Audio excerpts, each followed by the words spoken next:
Villa Pro Marketing Bali. Get to know all about marketing and management Bali Villas.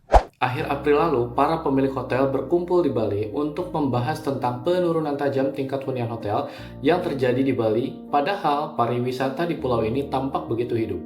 Sekilas, Bali ini kelihatan ramai aja kayak biasa, jalanannya macet, wisatawan-wisatawan ramai di pantai, kafe-kafe penuh. Tapi satu sisi, di balik itu semua, banyak hotel yang kesulitan mengisi kamar-kamar mereka. Pertanyaan utama yang muncul dalam pertemuan tersebut sangatlah jelas sekaligus mengganggu.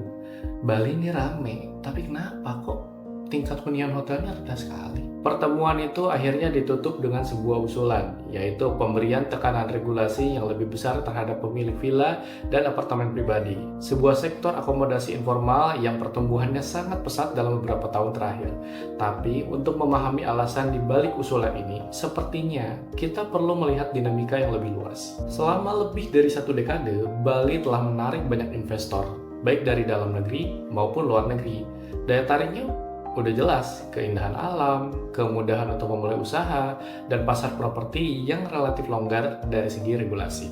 Antusiasme investor yang begitu tinggi ini memicu gelombang besar pembangunan, terutama di pusat-pusat pariwisata seperti Canggu dan Ubud. Dengan berkendara sebentar atau lihat Bali dari udara pakai drone, itu udah cukup. Kita bisa melihat betapa masifnya konstruksi yang sedang berlangsung. Ledakan pembangunan ini mengubah total lanskap akomodasi Bali. Jika dulu jumlah listing Airbnb hanya ratusan, kini sudah mencapai puluhan ribu dan terus bertambah. Sayangnya, pertumbuhan pembangunan ini tidak sejalan dengan pertumbuhan jumlah pengunjung. Pasar menjadi jenuh karena terlalu banyak tempat menginap, tapi tamu yang isinya nggak banyak. Situasi ini makin rumit dengan perubahan preferensi wisatawan.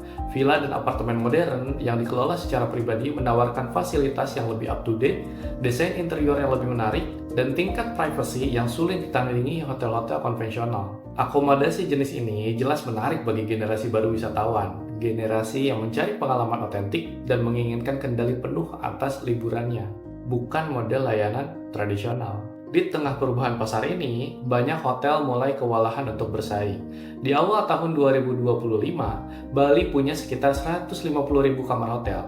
Tapi di bulan Januari dan Februari, rata-rata tingkat huniannya hanya sekitar 50%, turun 10-20% dibandingkan tahun sebelumnya. Para pelaku hotel mulai panik. Banyak yang menuding sektor sewa jangka pendek seperti villa dan apartemen pribadi yang tidak diatur sebagai penyebab utamanya. Nah, dalam pertemuan yang tadi kita sebut, para peserta sepakat bahwa maraknya villa dan apartemen yang beroperasi di luar kerangka hukum dan perpajakan formal menjadi ancaman serius.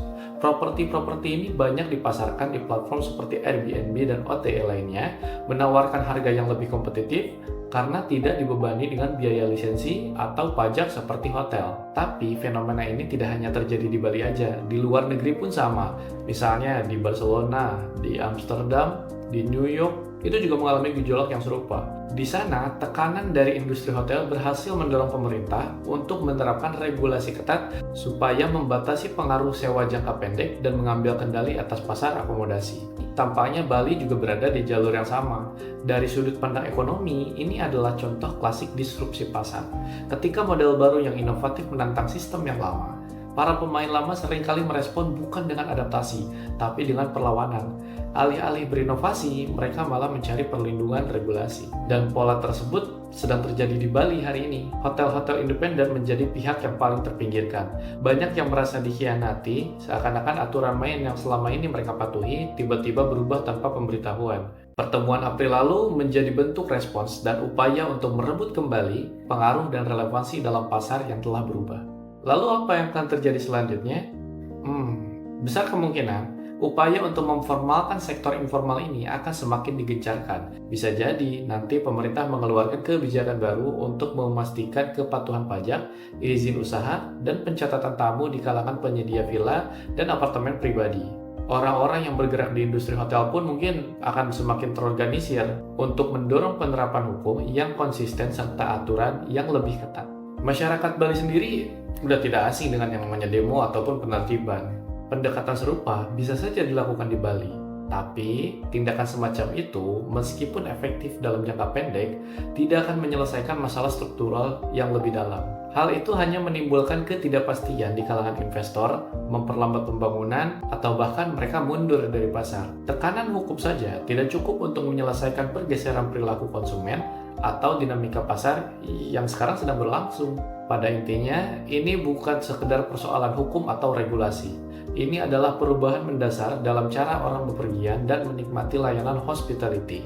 Konflik antara hotel tradisional dan sewa jangka pendek ini adalah cerminan dari transformasi sosial dan ekonomi yang lebih luas. Dan seperti semua transformasi besar, prosesnya akan penuh dengan gesekan dan perlawanan sebelum akhirnya keseimbangan baru tercipta. Kini Bali berdiri di persimpangan jalan. Yang lama dan yang baru bersaing bukan hanya untuk merebutkan pasar, tapi juga untuk menentukan identitas masa depan ekonomi pariwisata di pulau ini. Hasil akhirnya memang belum pasti, tapi ketegangan itu nyata dan dampaknya akan terasa dalam jangka panjang.